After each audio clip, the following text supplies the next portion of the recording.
All right. And I did enable captions as well, in case that's helpful for anyone. Okie dokie. So thank you both so much for being here. So this is the first of our careers in STEM panels, which I'm helping facilitate. We have 2 in bio, and then the next month we're doing is engineering. So we're very grateful to have you coming and speaking to our students. Even if there's not too many people here with us right now, the recordings will be something that will be helping students going forward. So okay, so just to get things rolling, I wanted to ask, maybe we'll start with Julia. If you can just introduce yourself, tell us your name, your job title, how long you've been in your current position, and what degree or degrees you currently hold or are working on. Yeah, so I got my degree in biochemistry at San Diego State. I currently work in R&D at BioLegend, and tomorrow is actually my first year there. So I work in immunoassay development. So that's a little about a quick introduction about what I do. Perfect. Thank you so much. Trevor, do you want me to reread the question for you? Um, Introduce yourself, basically. Cool. All right. So yeah, hi you guys. I'm Trevor. I was a former San Diego Community College student. Currently right now my role, so I'm a medical student at Kaiser Permanente. But before that, I had a bunch of different roles. I worked at Thermo Fisher in industry for a year. I worked I worked in like an academic research lab for like 3-ish years. One was full time and the other 2 was just during my undergraduate. But yeah, I'm super excited to be here, and I can kind of speak to either one of those fields if you guys are interested. So yeah, not just like healthcare, but also the other 2. I also worked in restaurants, but I don't think anybody cares about that. You and me both, friend. Me too. I was a waitress during college. There we go. I think that's great for our students to hear, because I think a lot of people think that you have to start somewhere other than where you start, and we all start where we start, and that's fine. Awesome. And I just wanted to fill our guests in, since y'all didn't mention it, that both of you were past community college students, Mesa College. I know some people were on the call earlier and heard that, but yeah, so former San Diego Mesa College students that both transferred and are now thriving in their careers. So Thank you. all right. Okay. So that was the other question that I was going to ask. Trevor, did you mention what your degree was in? Oh, my bad. No. So I got a degree in molecular and cellular biology from UCSD. Okay, perfect. All right. So the next question, if Trevor, if you want to go first on this one, what drew you to a biology degree? Did you know what you wanted to do with that degree when you started pursuing it?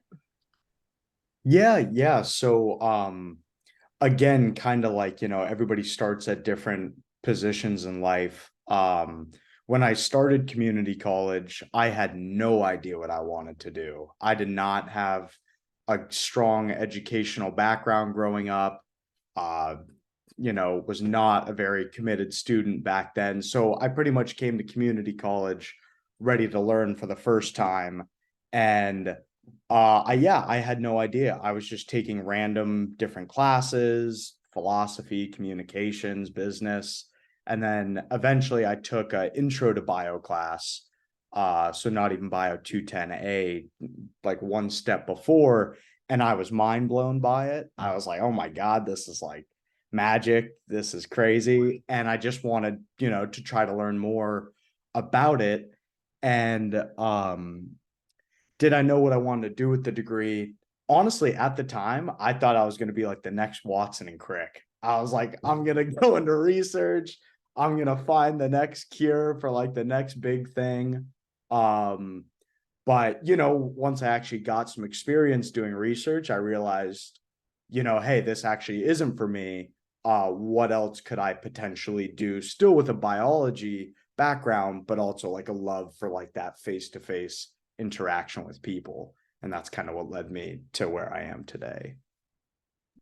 Wonderful. Thank you so much, Trevor. I have a very similar journey and path to you, where I started out just loving stuff and being interested in it, and maybe reaching for the stars a little bit. But yeah, no, I very much enjoyed research, but it wasn't what I wanted to do in terms of interfacing with people. I like being with people more. So teaching was a natural fit for me. And I think it's nice to hear that people have these different ways that you think you're going to go in this direction, but keeping an open mind and seeing where that path takes you. So Julia, if you want to chime in on this, what drew you to a biology degree, and did you know what you wanted to do when you started pursuing it? Um, Similar to both of your stories, I am a first generation college graduate, so I lacked a lot of guidance in these things. However, since I was a really small child, I was particularly really interested in science in general. I loved chemistry, astronomy, biology. So, what made me specifically go for a biology or biochemistry degree is just how much opportunities there are in San Diego specifically. Um, so I think that that's what drew me there. And like you, you know, I'm very new in my career. I graduated in 2022. So there are a lot of options that I know are available to me, and I'm still exploring. There's still a chance that I might not stay in research and development. So, yeah, that's a little story of how I got to that study. Wonderful. Thank you so much for sharing that, both of you. So I know it can be a little bit confusing when you're first starting off as a student, to figure out what areas are available to you with a particular degree that you're going for. What are the jobs? What are the fields that you can work in? How did you learn about your current field, Julia? Were there any resources that helped you move from degree to career? I suppose it was a lot of networking, kind of see what others are doing. For example, like on LinkedIn, I saw people that graduated with the same degree, same college, university as me, and I tried to see like what jobs they were getting before I even graduated, just to see like kind of what was out there. Of course, nobody's gonna tell you, oh, this is what there is available. You kind of have to search it on your own. So that's what I did, is I networked or tried to see like what others were doing. So I did utilize LinkedIn a lot for that. Trevor, anything that comes to mind for you? Yeah. So I think I mean, everybody already knows like, oh, healthcare, you can be a nurse, you can be a doctor. But I think, like the community college itself provides so many resources. And really the thing that, what first got me into community college was the first thing. But once when I was in there, what changed my life was, I don't know if Natalie, Alexis, if you guys have heard about the CERM internship. I think it's California Institute for Regenerative Medicine. That internship is offered, I believe, to 12 students in San Diego Community College District, SDSU, Miracosta, and they basically will pay you for a whole year to just try doing research in like top tier academic research labs. So and it was through that internship that one, I realized research wasn't for me, but the PI, the principal investigator of my lab, was a doctor. And he was kind of saying like, oh, like, because me and him were real buddy, and he was a dad, and he kind of saw, he's like, I don't know if this is like the thing for you. He's like, but have you ever considered like healthcare or like that kind of aspect to it? And just like it was a small interaction, completely unrelated, but that's kind of what got the wheels turning. So I think sometimes like whatever opportunities you guys see, whether it's like kind of related to your field or not, like if it seems like a great experience, I would just try to like jump on it and take it, especially if it's paid, like, and it's somewhat related. Because yeah, like you never know like what experiences can kind of turn you on to something else in the future. Yeah, and in general, counselors are really helpful too. But yeah, internships I think is the best way, and even to like get into maybe industry, if you're trying to like, internship is usually a great like primer to get you in somewhere. Julia, did you do any internships, or did you work as a research associate at all while you were at San Diego State? Um, Other than working like at the research labs on campus, I didn't really do any outside internships, only because, as I mentioned, I was a waitress during college and that made the most money.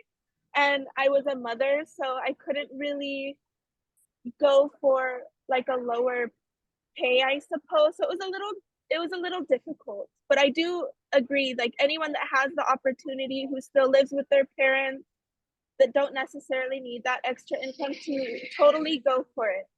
It's a good experience. Yeah, no, I think that's a great point. And I think that that's a really common experience as community college students, is not having the financial flexibility to necessarily take advantage of some of those opportunities. But yeah, no, I think great points from both of you on that. I think, what was I going to say? Boop, beep. Yeah, I think the idea of staying open to what opportunities are presenting themselves to you as you're going through your education is definitely my best takeaway as well. I certainly, as faculty now, am aware of all of the extensive career resources that are available on campus, and I was kind of kicking myself when I finally saw all of this, like, wow, why didn't I investigate that? Why didn't I go to the career center, or look into these internships? But I think I was kind of in a similar mind to you, Julia, where I was just trying to get by. But yeah, anything that you can do to even just dip your toe in the water, to see what that next step is really, really formative, I think. So awesome. Thank you both for sharing. And So I think this question might be a little weird for you, Trevor, but the question is, describe a typical work day in your field. So if you want to maybe back and forth a little bit between your industry experience and your experience as a medical student and getting into med school, that kind of thing. definitely, yeah. So I guess I'll start with industry. Industry, it was quite nice. I know every company kind of has a different way of running things. Mm. At this branch in Thermo Fisher, we had a really cool boss. It was kind of like, you worked on your own schedule. Like some days you would have to put in a long day, like more 10 hours, 12 hours. Other days I'd be there 3 4 hours and I was out. So, and because the boss really just trusted us, to just come get our experiments done and be on our way. But yeah, in that industry group, we worked on like viral vector gene therapeutics. So it had some like kind of healthcare implications downfield. But most of my day-to-day was like wet lab experiments. So a lot of ELISA, PCR, cell culture work. flow cytometry, things like that. And then research in an academic setting is even more like kind of like flexible, you just, the postdocs will stay there till 3 a.m. working, and then they won't come in the next day till like 12 noon, or it was really all over the place. So even more kind of autonomy, but the same thing, you gotta produce results. But I think typically industry is a little more like 9 to 5, generally speaking, than academia. And the med school itself is the school I go to, Kaiser Permanente. We're pretty much in class 3 days a week. 8 to 12 is like our small group like lectures, and then the other 2 days we're doing clinical work in the hospitals, and that's also 8 to 12. And then the rest of the day we just study until our brains explode. So yeah, that's in a nutshell what's going down so far. That's awesome. How long have you been in the program? So I just started. I'm fresh. I'm like 3 months in right now. Okay. But Gotcha. I passed my first big exam, so Yeah, you did. Well yeah. done. Well done. That's awesome. Julia, did you want to tell us a little bit about your work day, what you do, and what the structure is like? Yeah, so there, similar to like what Trevor mentioned, there is a lot of flexibility in research and development. I too, when I first graduated, I actually worked at Thermo Fisher also in QC though. So there wasn't too much leniency there. It was a pretty strict 8 to 2 p.m. or 6 to 2 p.m. workday, and I didn't really like that type of work, so that's why I got into what I'm doing now.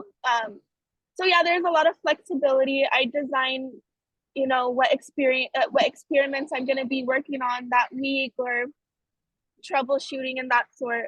In my job, I have to do all sorts of things. So I develop immunoassays, so like ELISA, ELISpot, like fluorescent assays are a couple of the things that I developed. So in addition to that, I also have to do like a lot of cell culturing, that sort. So my day is really different each day. I really like the autonomy that I have, in making like my schedule of my work day.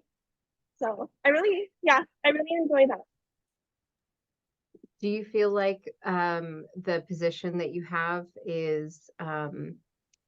uh, is conducive to being a mother? Do you feel like that fits into Oh, your life? definitely, yeah. So Yeah. I don't have like a specific set time I have to come in, which is really nice. There's a lot of flexibility there. So yeah, it really does help a lot with the responsibilities of being a parent, that flexibility. That's another reason why it was a little hard for me, like strictly 6 a.m. to 2 p.m. because like there's no wiggle room if my son has a dentist appointment, or there's not as much restriction. Yeah, I that's one of the things that I think uh,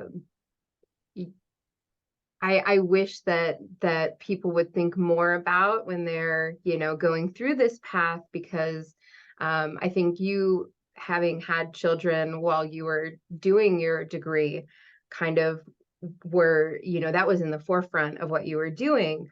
But it's nice to know that that you can comfortably land a position as a mother and have that flexibility in your day, so that the space opens up for you to be not just a mom, but to also have the career that you worked hard for. So yeah, that's awesome.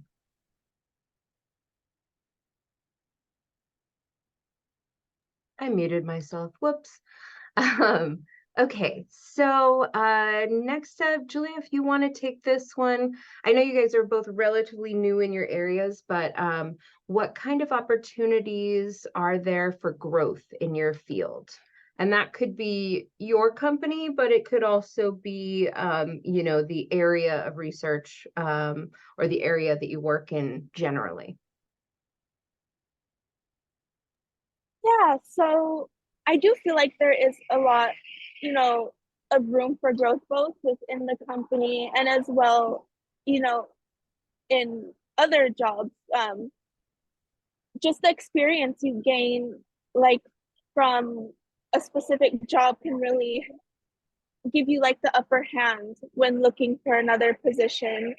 And yeah, there are a lot of growth opportunities within my company. They don't encourage, but they like for the employees to stay within. So they do encourage us, if we are looking for something else, to look at what other type of positions we have, just to go up the ladder within the company.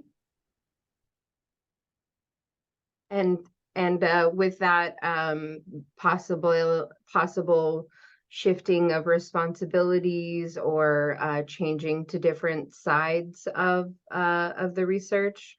I know there's a, you know, sometimes people will go from doing the R&D side of things to moving into sales, or kind of these other areas of the company, depending on what they're feeling, or what, you know, what their needs are, or their desires are in terms of that job.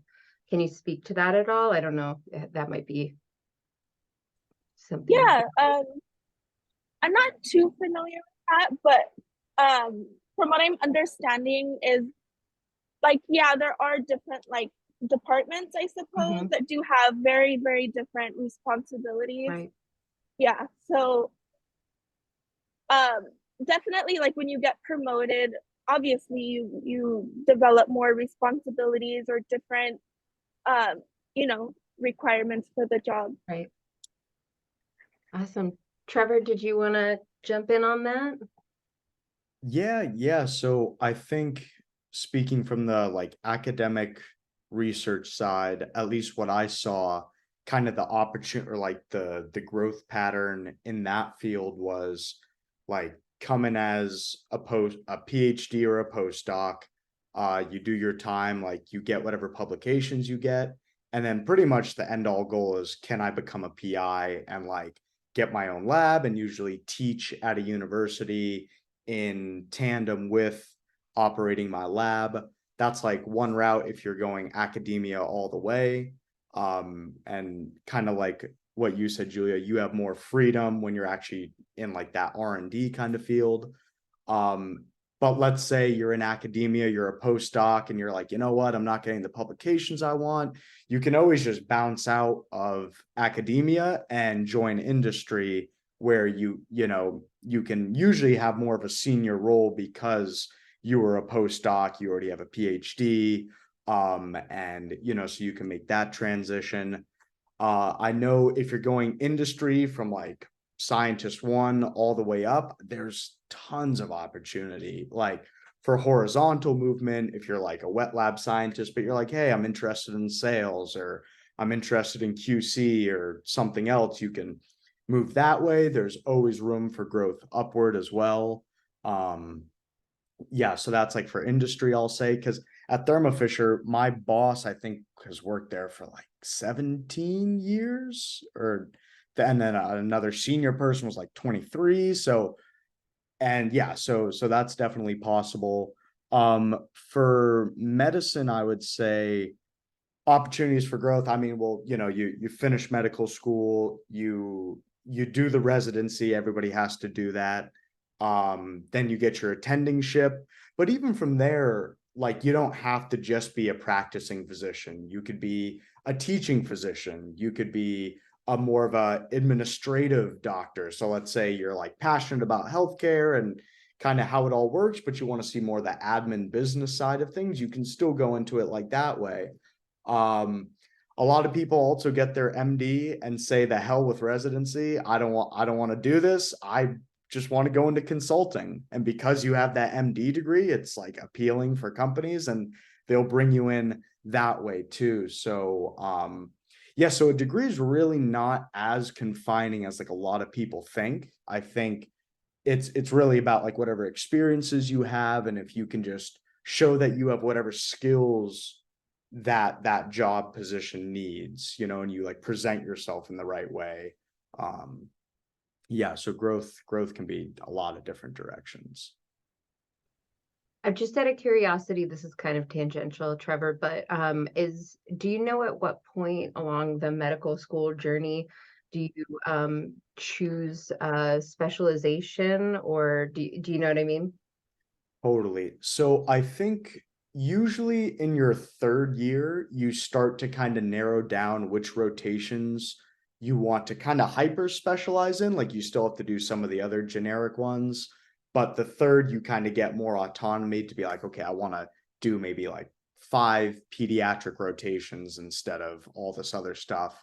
And then so usually by third year and definitely in your fourth year, when you're applying for residencies, when you're applying, you say, I want to go to this residency program for pediatrics or for psychiatry or something like that. So, but then even then, once you're in residency, let's say you complete the 3 years as a pediatrician, you could even like go one step further and do more school to try to become like a pediatric psychiatrist, which is kind of what I'm trying to do. So like, so you know, there's like different ways to kind of go about it, or you can even, you know, just change your residency too. Like once you're in, and you know, you could just be like, hey, this isn't for me. But there's always room to, you know, maneuver and kind of, you know, make adjustments. And I think, and that's also like, you know, that's later in the career. And I was even going to speak, you know, for all you guys in community college now, like there's really like no rush in thinking, okay, like I picked this degree, like I got to do this thing. Like I think that's the grace that community college gives you, because classes are so cheap and there's financial aid. Like you can really kind of take your time and figure out what really interests me before you decide to dive in one direction, take a bunch of loans out, and then be like, oh shoot, this really isn't what I want to do, you know. Like it took me 5 years to graduate community college, you know, before I started at UCSD for my year and a half. Cause you know, like Julia, Dr. Moore, you know, like we were all working, we were all in the restaurants, like, you know, so it's like it, you know, it's something that takes time, but there's no rush to like get it done. And, you know, even if you're a pediatric resident and you're like, oh, you know, this isn't for me, like it's still okay to change trajectories, because we're all going to be doing these jobs until we're like 60 or 65, you know, so it's like there's no rush to like try to nail something down immediately because of whatever reasons we might feel, you know. Yeah. Yeah, and I think that speaks to the open-mindedness, right? Is just, you know, even if you maybe have financial constraints that maybe make it harder for you um to not feel that pressure, right? Which I think, you know, a lot of us do, like, hey, I really need to get to that next step, that next step, that next step. Because obviously the whole a big part of why we go to school is because we want a career that makes money, right? Um, so yes, I think you know, knowing that there's no right or wrong way to do it is important, but also realizing that um, going through those motions is what teaches you what you're going to want to do, right? That's how you find the things that you enjoy. And there's not really a shortcut on that path, right? I mean, they're all going to look different, but yeah, we all kind of find our own way down whatever path we're going to go. Yeah, absolutely. Thank you, Trevor. Um, I'll start with you on this one, Trevor. Do you feel accepted by your colleagues in your profession overall? Do you still experience imposter syndrome sometimes? Yeah, so I think, do I feel accepted by my colleagues? I think definitely, like, especially Kaiser is a school that's very focused on like diversity, equity, inclusion. So it's really not so much of like you're like all like cookie cutter typical med schooler people. You got some people like me or some other buddies that, you know, got in there kind of for like different reasons. Like grades might have not, you know, been the driving factor, but like we have other things, we have other strong suits, you know. So yeah, so I would definitely say I feel accepted. Do I still experience imposter syndrome? I mean, definitely, yeah, you know, you're going into the setting, you get, especially when you put the white coat on and you're taking the patient's physical, whatever, you gotta really like, you know, throw it on. But I think something for me at least, like I've become pretty comfortable being like a more like not normal route to being a student. Like I feel like I've experienced that from a pretty early age. Like back really when I started community college, I think that's when I felt most of my imposter syndrome being in like this learning environment, like, oh, I'm a student, like what the heck do I do, you know? So I think I've gotten pretty comfortable in that regard. So yeah, so it's more of a familiar feeling now, and yeah, and I don't think I feel as uncomfortable with it anymore because it's like I went through the brunt of that early on. Now I just know, okay, I'm new, I'm learning this, but like just give me the grace of time like everybody and we'll get there, you know. So Awesome. Thank you, Julia. Did you want to follow up on that? Yeah. So I still definitely feel some level of imposter syndrome, especially in R&D where it's not, you know, you have to figure stuff out. Sometimes you're like, I don't know what I'm doing, and that's okay. It's okay to not know what you're doing. You're learning. Um, and what was the other question again alongside that one? Sorry about that. I had to unmute myself. Do you feel accepted by your colleagues in Oh, your profession overall?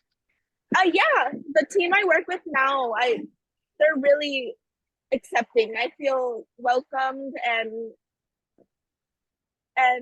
yeah, I do. I feel accepted by my colleagues. Wonderful. That's great to hear. Yeah, I think there's at least on my end, I was always sure that everybody, when they got to that next level, knew exactly what they were doing.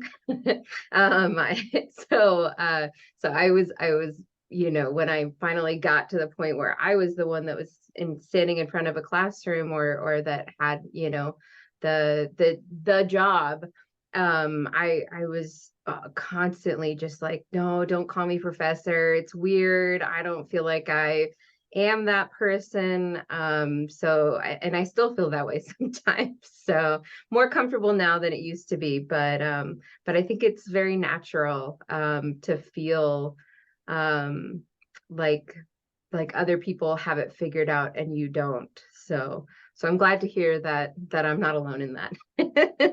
I think it's pretty common, but yeah, no, I also appreciate the confidence that coming from community college also gave me. I'm sure you guys feel this way as well. Going to a university after being at Mesa College, going to a four-year university, I I really thought that people that got accepted straight out of high school had something that I didn't have. And I really found that the opposite was true. I had an experience, I had lived a life that had allowed me to explore and to really figure out what I wanted out of an education and out of a career in ways that a lot of 18-year-olds, shockingly, are not there. So yeah, so I think that's an important factor too. Oh,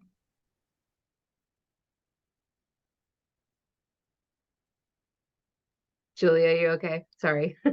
Oh yeah, sorry, someone was asking me something. No worries, no worries.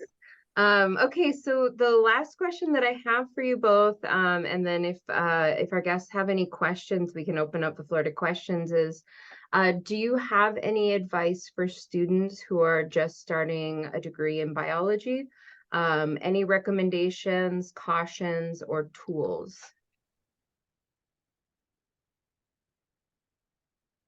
Would you Sorry, do like you to want to start us? Julia? Or Julia, do you want to start us off? Sorry. Sure. Sorry, I wasn't sure who's gonna start that one.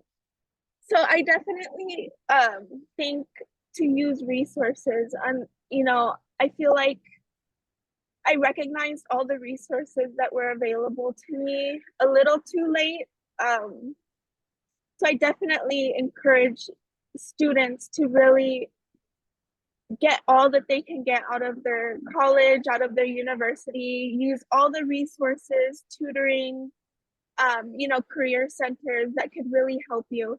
Um, uh, it can really help you not be so, confused like I was towards the end, not really sure. For example, like how Trevor mentioned that internship. See, I never even heard of like these opportunities. Not that like I mentioned, I probably couldn't take them anyways, but I didn't know that there was opportunities like that available to me. and Absolutely. Thank you, Julia.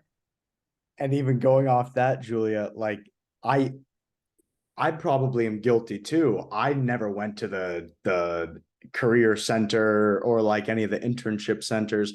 The only way I heard about that, my OChem professor literally put this opportunity in our face during one lecture and was like, "Hey, apply to this thing. It's paid for a year."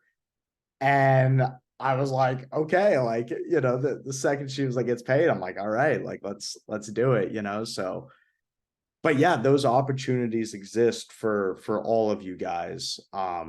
Yeah, paid internships. Um, uh, what advice? Yeah. Paid internships. Um, you said some other stuff, Julia. I was gonna go off of. I'm drawing a blank right now, but Just like resources, like in general, like tutoring, like the career center, all that's available for the students overall. yeah. And that's what it was. Also applying for different scholarships. I think a big thing is like a lot of students just think, oh, like I don't have any chance. But everybody, or more often than not, a lot of people have that mentality. So not that many people actually apply to some of these things. And then, sometimes it never gets doled out, or like your chance of getting these scholarships that, the school lets you know about. You know, you have a decent chance of getting those. So not counting yourselves out on that and trying to apply to some of those can be really helpful too. And yeah, also I was just going to say, if anybody is interested in healthcare or medicine, a lot of times people are scared away by the application process because it is very expensive. But if you already apply for FAFSA or FAFSA, you can get like a huge discount on all your application fees, or like get a certain number of them free. Um, if not all of them. I think I had some friends that got all of them completely free.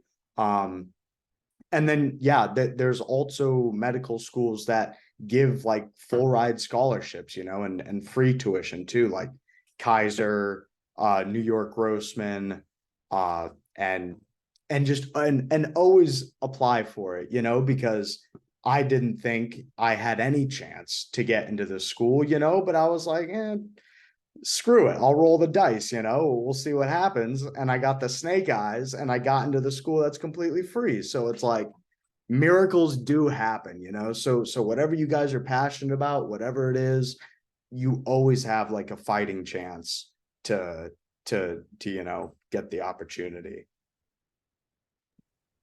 That's And wonderful.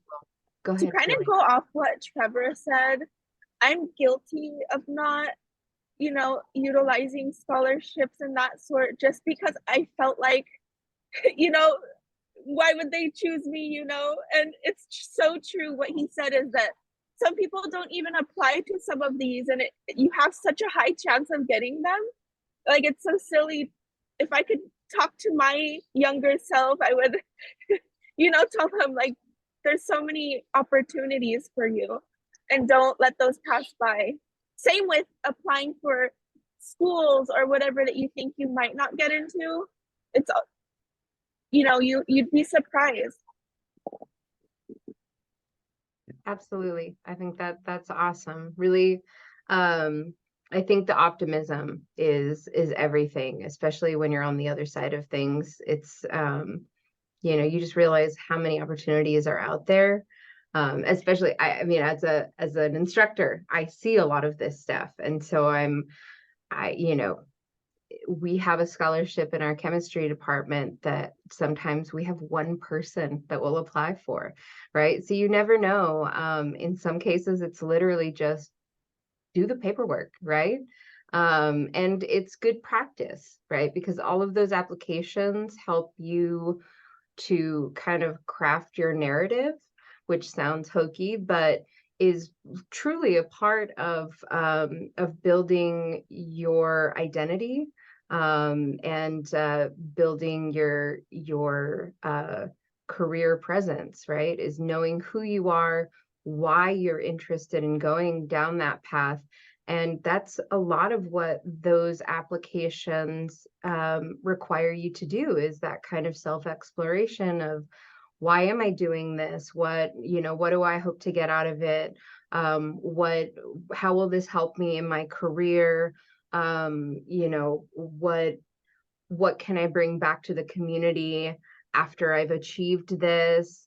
Those kinds of things. So it seems like a lot of extra work for nothing, but it really is, it's a worthwhile exercise. And I can tell you that all of the interviews that I had after having gotten degrees, I used that narrative, and that having thought deeply about what I wanted to do and why I wanted to do it was everything in terms of getting hired for that next step. So yeah, absolutely. Encourage you to seek out those opportunities where they're available, because they're formative for sure. They help you learn who you are and where you want to go. So yeah, wonderful. That's the jackpot point, I think, of this whole talk right there. What you said, Danica, it's like finding what you're passionate about and why you're passionate about that, and then chase that career, and like, how can you tie it back into,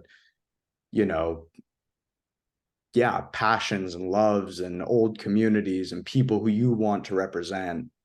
That's the most important thing. And then whatever job you find that's conducive to that, then it's all easy. Yeah. Wonderful. Thank you both so much for all of your time. I'm not going to wrap it up completely. I wanted to throw it back to our student guests. Does anybody have any questions for the panelists in particular? Anything that you were curious about? I have a question. My question would be kind of more directed towards Trevor, just because I'm most interested in the same route that you're kind of going through. Like, my dream school is actually UCSD and everything. So that's what I'm striving for. But my question would be for you is, like, when did you start studying for the MCAT? And like, how is that process and everything? Oh, for the love of Christ. Yeah, that was a hard test, man. That was a hard test. And that's another thing. I had to take that test twice, because the first time I didn't do so hot. I was actually in community college when I took it. I don't know what I was thinking. Wait till you take your upper division courses at UCSD, unless you're like a superstar, But, yeah, so I think a good time to take the MCAT is probably after you've taken a lot of your upper division bio courses at whatever like 4-year you get into, because literally I studied for it the first time when I was in community, and I was trying to like scramble to put all these pieces together. I took like my first 3 classes at UCSD, and I was like, holy crap, this is like a MCAT test prep courses. I was like, what the heck is this? Like, it was crazy. So Not like I'm sure, you know, if people really wanted to, you could do it before you took those courses, but it's definitely significantly harder. And I guess for how I studied, so this is back when I was in the paid research internship. So really when I was waiting for the Western blots to finish, I would just like go and try to like review stuff. But it was probably like 6 months out of that internship, just like a little bit each day. Um, and again, like if you have the luxury, if you can take off the time and just completely do it, great, you know. But like me and many others, like we're still working, you're doing other stuff. So, you know, some people are like, oh, I studied for 6 weeks, and I'm like, great, good for you. And I mean, it is good. Don't get me wrong. If you can study for 6 weeks and crush it, it's fantastic. But I think being more realistic for a lot of different people's scenarios, you're going to have to be working. You're going to have to be managing other things, relationships, whatever.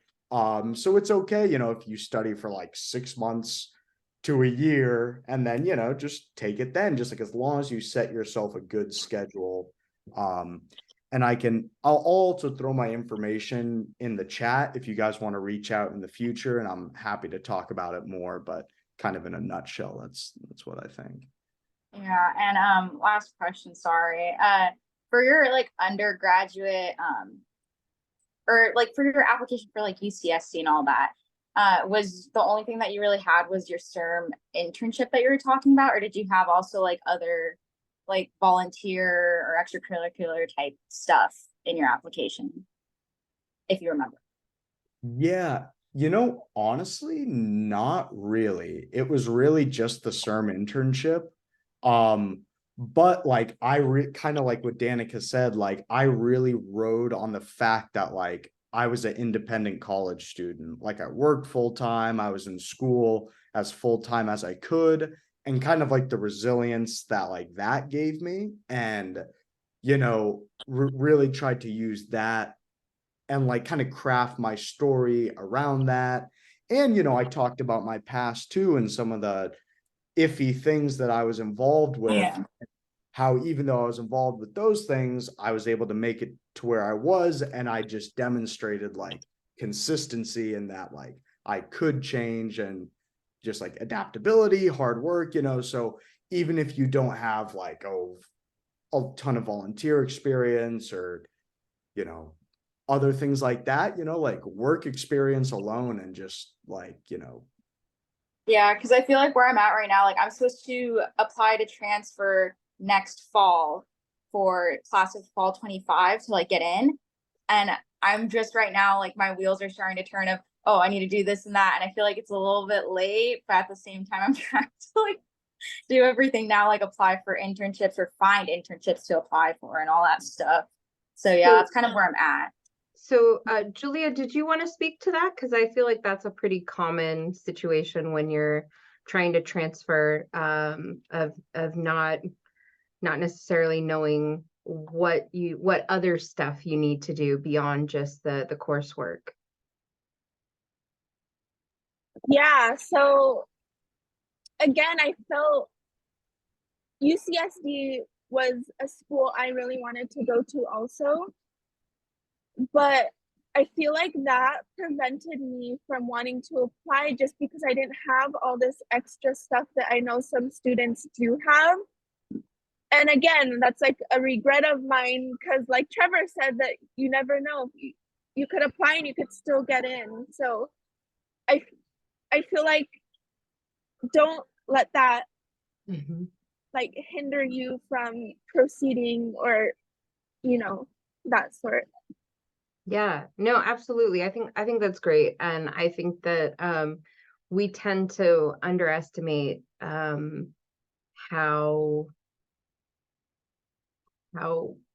understood we are in terms of the fact that the coursework that we take is exceptional. It's challenging. So especially if you can maintain, you know, above a 3.0 in taking all of these different classes and working, I know some people have family obligations that are significant as well, caretaking, that kind of thing. So, you know, give yourself credit for that and realize that other people will, as well. So the extracurriculars are a nice thing to be able to put down, but I think that not everyone's life lends them the space for those things. I think I was a part of what was previously known as the Enviro Club, which is now Terra Mesa, at Mesa College when I was a student here, which was, you know, a blurb on my resume, somewhere down there.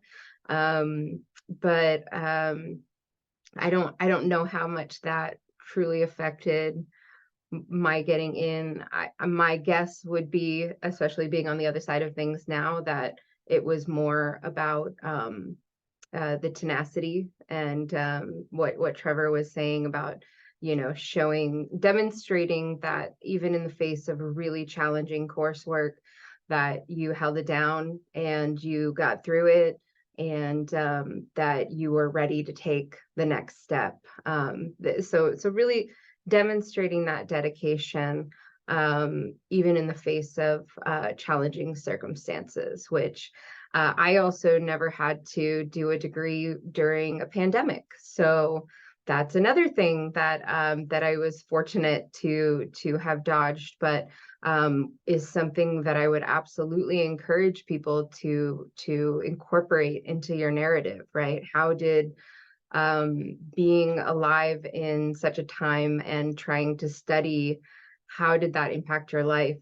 Because it impacted all of us in an extreme way. So yeah, so don't discount your experience, or your extracurriculars, right? You can't get opportunities that you don't apply for, right? So always be on the lookout and do your best to get after it, right? And if you can't get after it, that's also okay.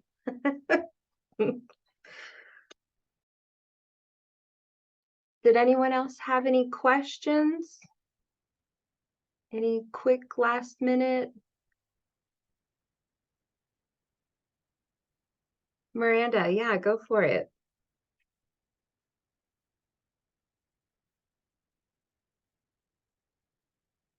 Sorry, I was just able to turn on my microphone. No problem. So I got here a little bit late because I just got out of work. But I had a question for Trevor about regarding like your internship, because to be honest, one thing that kind of makes me a little bit like nervous about internships is that I haven't taken that many courses like regarding the major.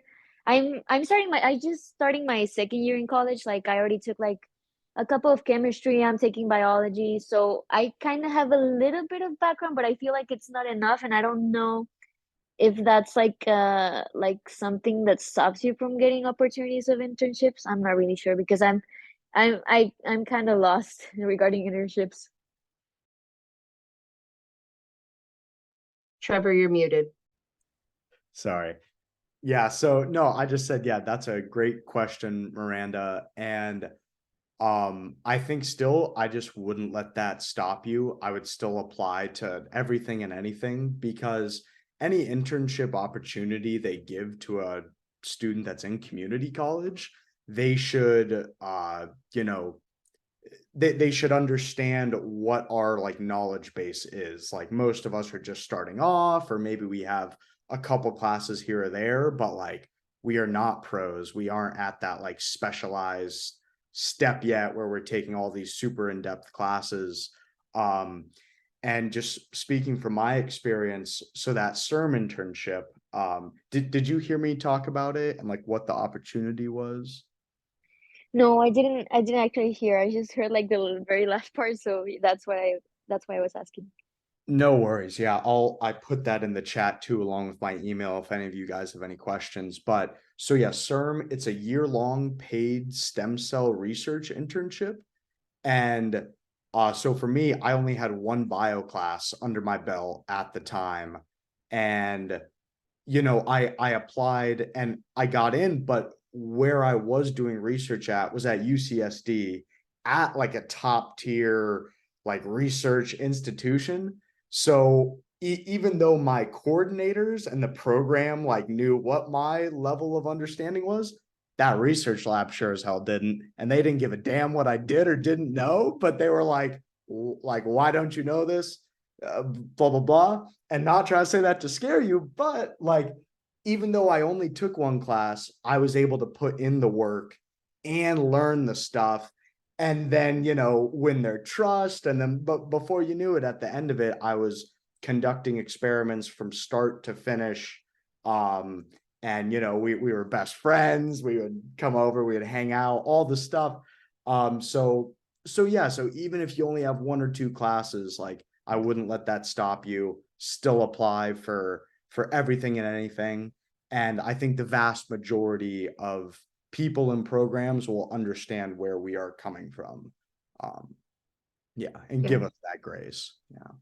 Absolutely. And I also think don't underestimate the fact that that's how everyone starts, right?